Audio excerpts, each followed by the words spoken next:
이 저녁에 우리가 함께 나눌 말씀은요. 베드로전서 5장 8절과 9절입니다. 우리 베드로전서 5장 8절과 9절 말씀 9절인데요. 함께 같이 한 목소리로 읽도록 하겠습니다. 8절 말씀을 또 우리 같이 읽겠습니다. 근신하라 깨어라 너희 대적 마귀가 우는 사자같이 두루다니며 숨길 자를 찾나니 너희는 믿음을 굳건하게 하여 그를 대적하라. 이는 세상에 있는 너희 형제들도 동일한 고난을 당하는 줄을 알미라. 아멘. 오늘은 마귀와 치르는 영적 전쟁이라는 제목으로 같이 말씀 나눴으면 합니다. 여러분, 성도로 우리가 이 땅 살면서 전쟁을 치르는 것처럼 치열한 삶을 살아가게 되죠. 그런 성도들의 치열한 삶이 한데 모인 곳, 그것이 교회 공동체이고 교회 공동체의 삶이라고 말할 수 있는데요. 성경은 이 치열한 삶 뒤에 보이지 않는 영역에 대한 말씀을 많이 해요. 우리가 인생을 어, 전쟁이다, 싸움이다라고 말한다고 하면 그 배후에 어떤 일이 일어나고 있는가에 대해서 성경은 말씀하고 있는데요. 여러분, 우리가 살아가는 인생 뒤에서 어떤 일이 벌어지나요? 하나님께서 우리를 돕기 위해서 많은 것들을 준비하시고 일하시는 모습 그 뒤에 있죠. 그런가 하면 마귀는 우리가 눈으로는 볼 수 없는 모습을 하고 있지만 우리의 인생을 어떻게든 넘어뜨리고 무너뜨리려고 싸움을 걸어와요. 이렇게 마귀가 우리한테 걸어오는 싸움을 우리가 영적 전쟁이라 하죠. 영적 전쟁. 눈에 보이는 싸움이 아니기 때문에 영적인 전쟁이다라고 말하는 부분이 있고요. 또 하나는 우리의 믿음을 무너뜨리려고 하기 때문에 영적인 전쟁이다라고 말할 수도 있어요. 이 영적인 전쟁을 치열하게 치렀던 사람이 성경에 있죠. 바울이에요. 바울은 하나님 나라를 확장하기 위해서 복음을 전하는 데 힘쏟았고요. 교회 공동체를 세우는 데 참 많은 노력을 했어요. 그러다 보니까 사탄과 치열하게 영적인 전쟁을 치러야 될 때가 많이 왔던 거죠.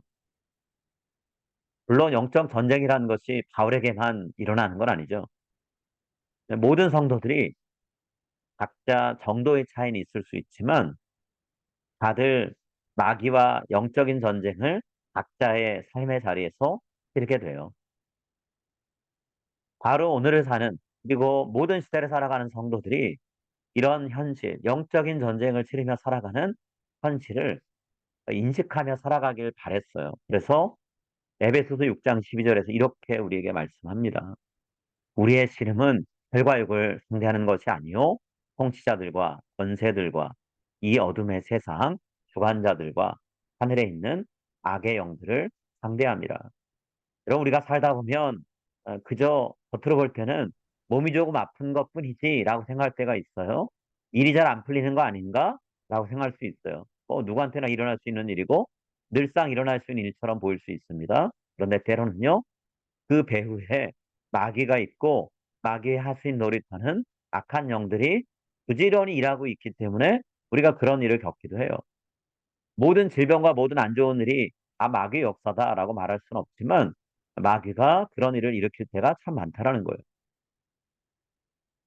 바울은 마귀가 그렇게 역사하고 있을 때 그런 모습을 알아챌 수 있는 영적인 눈이 있었어요. 바울 안에, 바울 인생에 충만하게 임하신 성령님께서 바울에게 그런 분별력을 주셨기 때문에 가능했던 거예요. 그 말은 우리에게도 성령님이 함께하고 계시니까 우리도 그런 분별력을 얻을 수 있다는 얘기겠죠. 여러분, 우리가 인생을 씨름하듯 살아갈 때 단순히 눈에 보이는 혈과 육이라고 하는 어떤 눈에 보이는 대상만 우리가 붙들고 씨름하는 게 아니라는 거예요. 눈에 보이지 않는 영적인 세력들, 악의 영들, 권세자들, 어둠의 세상 주관자들과 싸운다라는 거죠. 우리 인생 배후에 영적인 싸움을 걸어오는 악한 영들이 있다라는 거예요. 우리가 잘 아는 욥의 이야기를 한번 생각해 보면 좋을 것 같아요. 욥은 지금까지 하나님께 받은 복을 누리면서 의롭게 살고 있었죠. 그런데 욥의 개인의 입장에서는 이유를 알 수 없는 갑작스러운 삶의 고난이 시작됐어요. 어디서부터 잘못되는지, 무엇을 바꾸면 되는지 욥은 전혀 몰랐어요.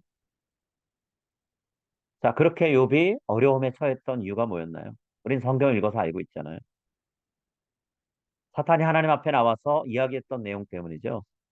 욥이 하나님께 순종하고 욥이 하나님을 충성스럽게 섬기는 것, 다 하나님께 복을 받았기 때문입니다. 복을 받은 것에 대해서 수동적으로 반응한 것뿐이지 욥이 하나님께 받은 모든 것들을 빼앗기고 나면 그의 마음은 고스란히 하나님으로부터 멀어질 겁니다.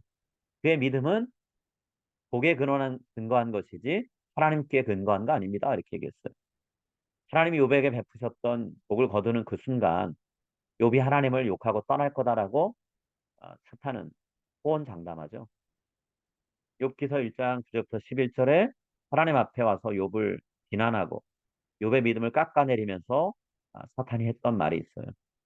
사탄이 여호와께 대답하여 이르되 욥이 어찌 까닭없이 하나님을 경외하리까? 주께서 그와 그의 집과 그의 모든 소유물을 울타리로 두르심 때문이 아니니까. 주께서 그의 손으로 하는 바를 복되게 하사 그의 소유물이 땅에 넘치게 하셨음이니이다. 이제 주의 손을 펴서 그의 모든 소유물을 치소서. 그리하시면 틀림없이 주를 향하여 욕하지 않겠나이까. 사탄이 이렇게 확신하면서 욥의 믿음은 허술한 믿음이다. 복에 근거한 쉽게 무너질 만한 그런 연약한 믿음이다라고 했죠. 그런데 하나님은 욥의 믿음을 의심하지 않으셨어요. 사탄이 아무리 욥을 건드린다고 해도 욥은 무너지지 않을 것이라고 하는 어떤 욥에 대한 신뢰를 하나님이 갖고 계셨다는 거예요. 그래서 하나님이 사탄에게 욥의 믿음을 네가 무너뜨릴 수 있다면 한번 시도해봐라라고 하면서 어려운 상황을 욥에게 주는 것 허락하시죠. 여러분 이 욥의 이야기에서 우리는 사탄이 갖고 있는 못된 습성 하나를 알 수가 있는데요. 여러분 사탄은 무고한 사람을 근거 없이 고발해요. 사탄이란 말, 고발자란 뜻이죠. 어려운 일을 겪게 해요. 마음이 상하게 해요. 그래서 믿음이 허물어지고 믿음이 일어서지 못하게 하는 거죠. 그래서 사탄을 부르는 다른 의미 뭔가요? 마귀예요, 마귀. 마귀라는 말, 고발하는 자, 비방하는 자 그런 뜻이 있어요. 자, 요한계시록 12장 9절과 20장 2절. 사탄, 사탄은 비방하는 자다, 고발하는 자다 라는 의미에서 마귀라고 할 수 있다라는 표현이 있죠. 옛뱀, 곧 마귀라고도 하고 사탄이라고도 하며 온 천하를 꿰는 자라. 자, 마귀가 사탄이고 사탄이 온 천하를 꿰는 자, 결국 유혹하는 자라는 거예요. 자, 요한계시록 20장 2절 말씀도 읽을게요. 용을 잡으니 곧 옛 뱀이요 마귀요 사탄이라. 그 옛날 아담과 하와가 선악과를 따먹게 하려고 나타났던 뱀, 그 뱀은요 사탄이 변장하고 나타났던 모습이었다는 거예요. 광야에서 금식하고 계시는 예수님을 음식으로 권력에 대한 욕구로 혹은 명예욕으로 유혹했던 마귀, 그 마귀가 바로 사탄이라는 거죠. 하나님의 아들이신 예수님까지도 유혹해서 무너뜨리려고 하고 넘어뜨리려고 했다면 여러분 사탄이 마귀가 우리들 유혹하지 않겠어요? 마귀가 언제든 우리한테 찾아와서 유혹의 손길을 펼치면서 우리를 무너뜨리려고 하겠죠. 오늘 베드로가 8절에서 우리에게 조심하라고 경고하는 이유가 여기 있는 거예요. 베드로는 우리한테 사탄 마귀를 조심해라 얘기합니다. 본문 8절 말씀 어떻게 돼 있죠? 우리 같이 읽을게요. 근신하라, 깨어라. 너희 대적 마귀가 우는 사자같이 돌아다니며 삼킬 자를 찾나니. 여러분 근신하라는 말의 뜻이 뭘까요? 정신 똑바로 차리고 있으라는 거예요. 조금만 방심하면 마귀가 삼켜버릴 수 있다는 거죠. 깨어라 그랬어요. 깨어라는 말의 뜻은 뭘까요? 방심하지 말고 주위를 항상 잘 살피고 경계하고 있으라는 거예요. 어디서 마귀가 찾아올지 모르니까 그러고 있으라는 거죠. 여러분 왜 우리가 이렇게 신앙생활하면서 혹은 인생을 살면서 마귀를 경계하고 긴장한 상태로 살아가야 될까요? 여러분 마귀가 우리를 싸워서 이겨야 될 대상으로 여기면서 우리와 만나려고 하기 때문에 그래요. 베드로가 오늘 본문에서 마귀를 누구라고 얘기하나요? 너희들의 대적이라고 얘기했어요. 너희들의 대적. 이 대적이란 말, 안티디코스란 말은요. 우리와 싸우려고 하는 대상이란 그런 뜻이에요. 우리 가만히 두지 않는다는 거예요.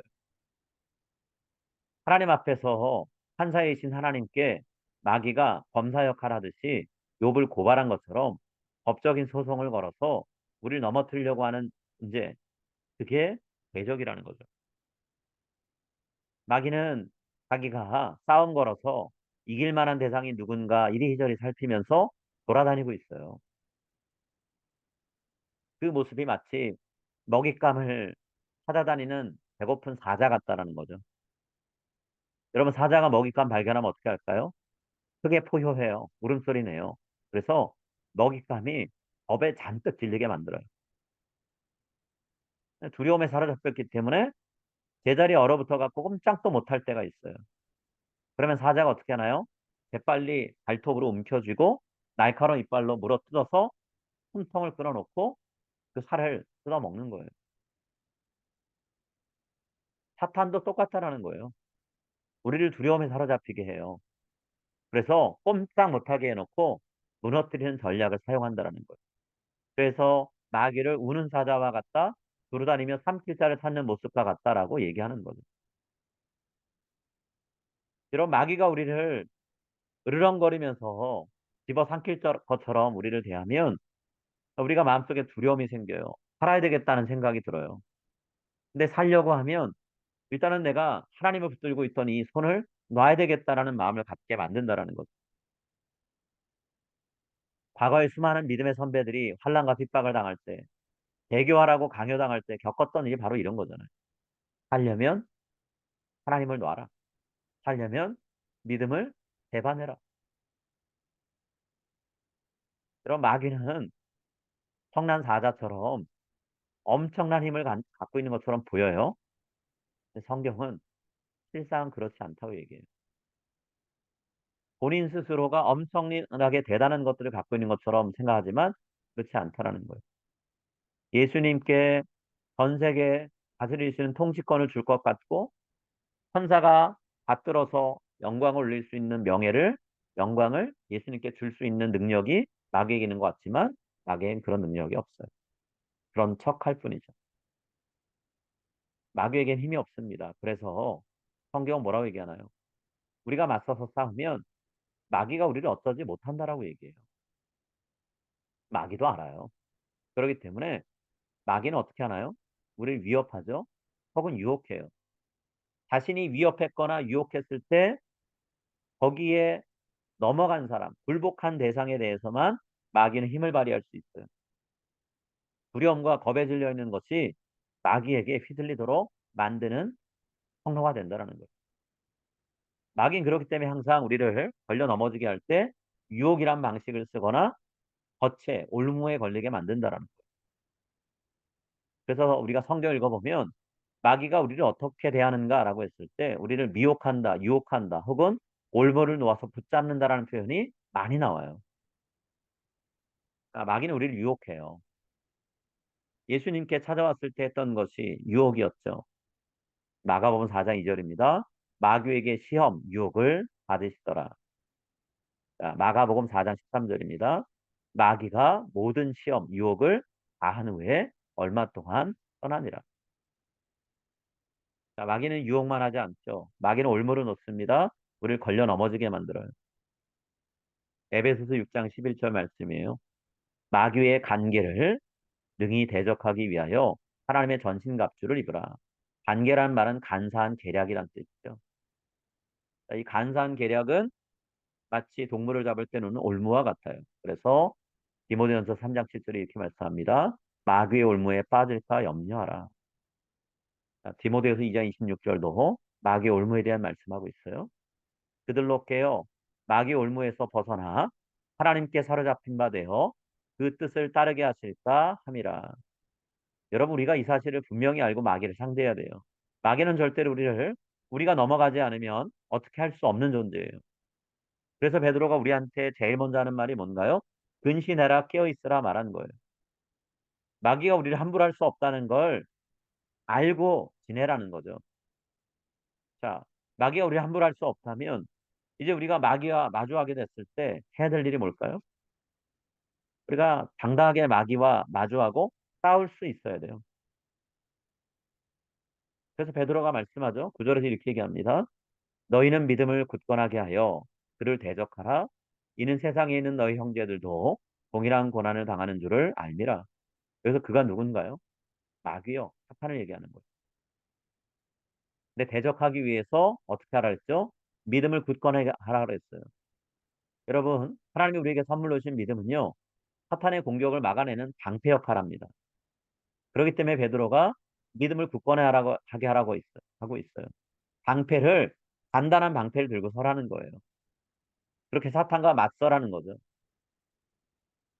우리의 믿음이 굳건해지는 원천은 어디 있나요? 여러분, 우리가 하나님 말씀으로 공급받고 살아갈 때 우리의 믿음이 견고해지는 거잖아요. 사탄도 우리의 믿음이 어떻게 굳건해지는지 알고 있어요. 말씀으로 굳건해진다는 걸 알고 있습니다. 더 나아가서 하나님의 말씀은 사탄과 싸울 때 공격용 무기, 검과 같은 역할을 하죠.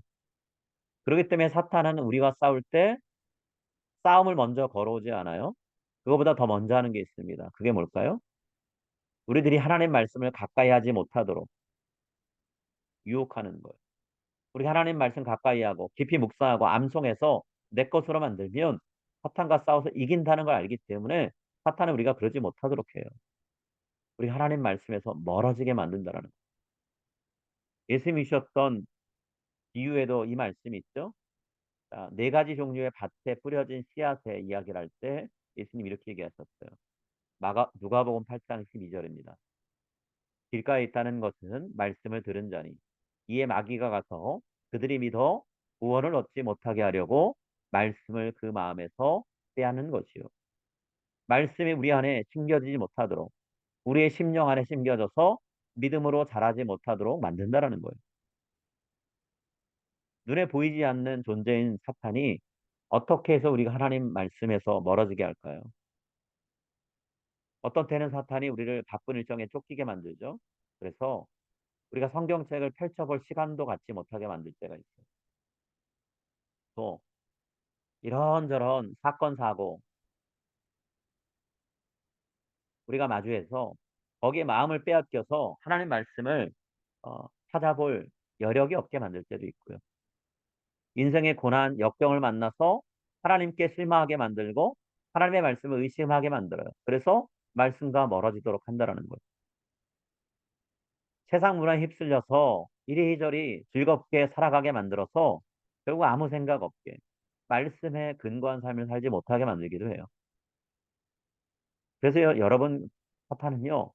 교회가 세상과 별반 다를 바 없게 만드는 일을 합니다. 세속화를 이루어요. 그게 사탄이 교회를 무너뜨리는 방법 중에 하나라는 거예요. 또 세상 권력 앞에 교회와 성도들이 굴복해서 무력하게 살아가게 만들기도 해요. 사탄은 교회와 성도들을 핍박과 환란의 소용돌이로 넣을 때도 있죠. 견디지 못하게 만들어요. 믿음을 스스로 저버리게 만들 때도 있다라는 거예요. 또 어떻게 하나요? 성도들끼리 싸우게 하고 교회 간에 싸움이 벌어지게 만들어서 서로 물고 뜯다가 스스로 무너지게 만들기도 한다라는 거예요.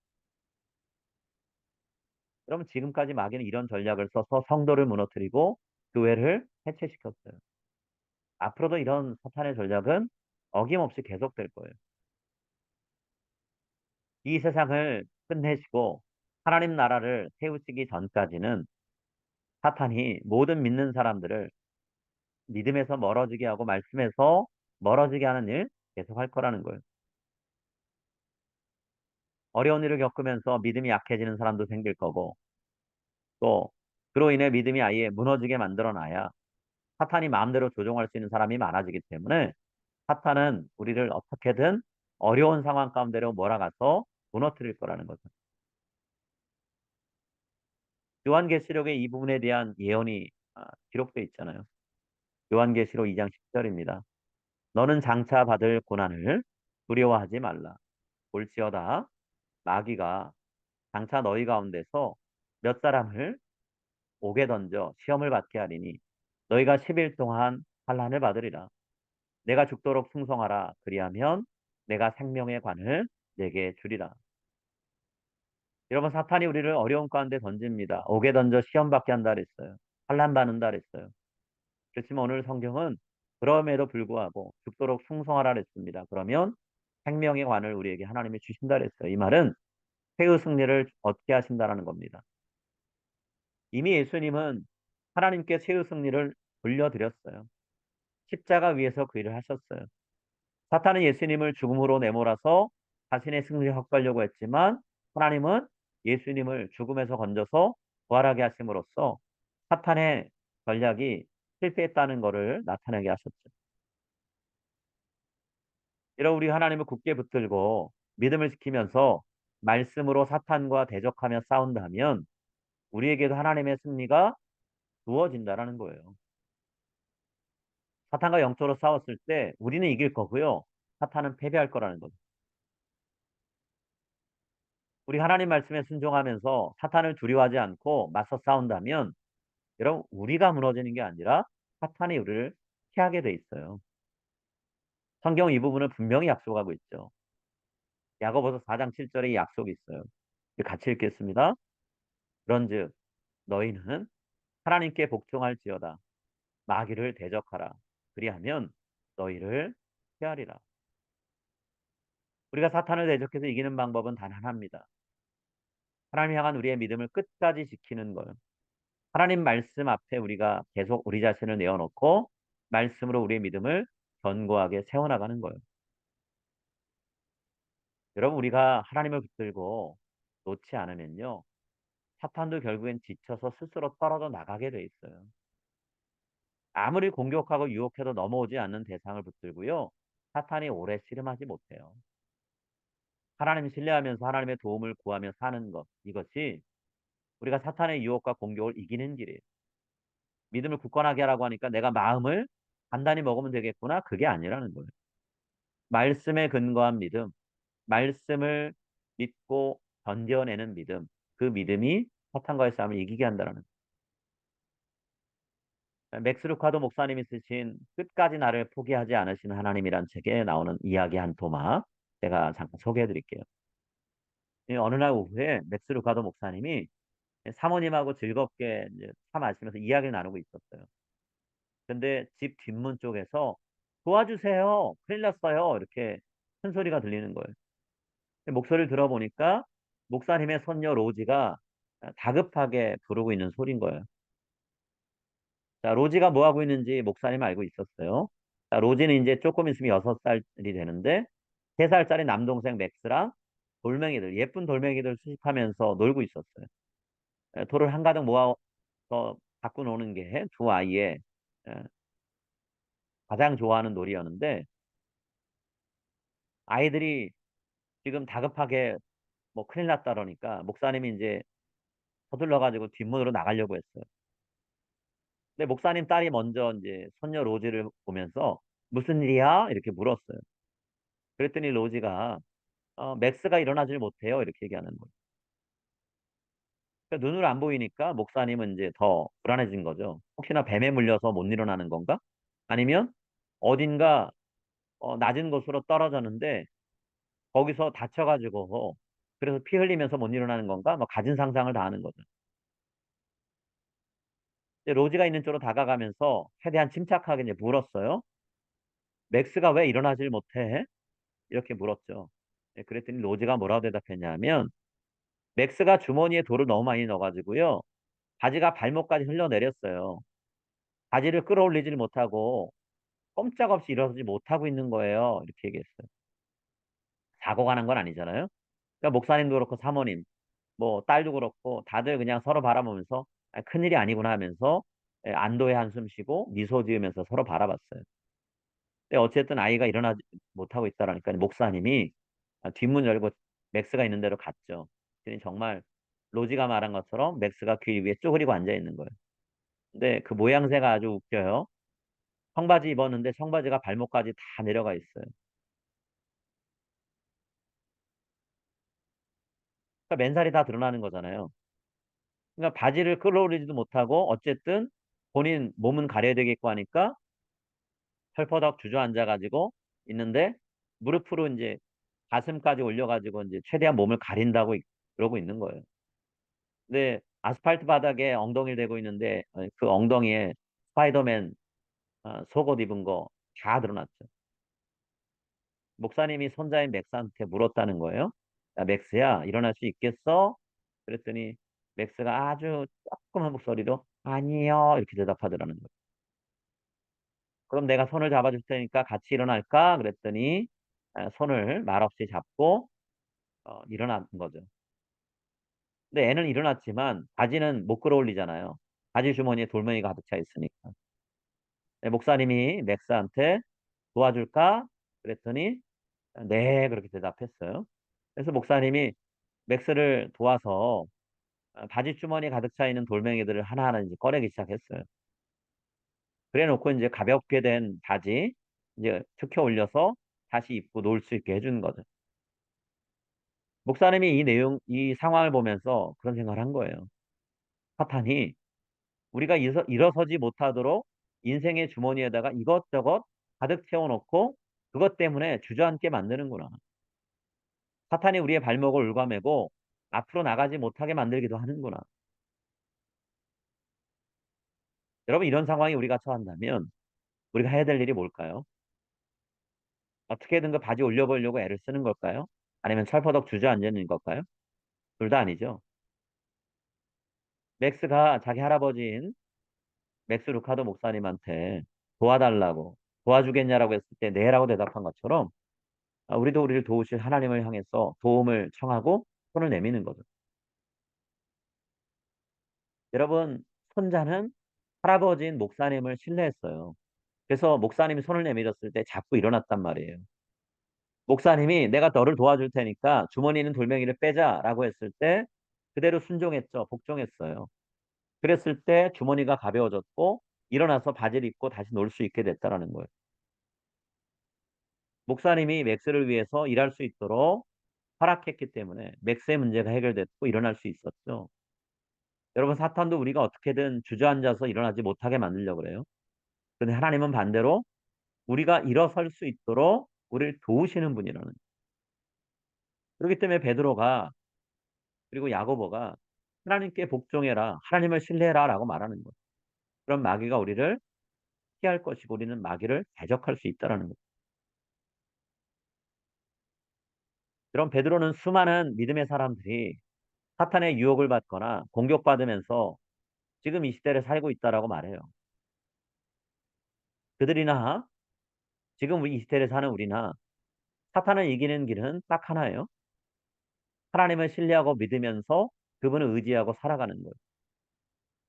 베드로는 그 사실을 명확하게 구절에서 우리에게 선포하고 있죠. 우리 구절 말씀 마지막으로 같이 한 목소리로 읽겠습니다. "너희는 믿음을 굳건하게 하여 그를 대적하라. 이는 세상에 있는 너희 형제들도 동일한 고난을 당하는 줄을 알미라."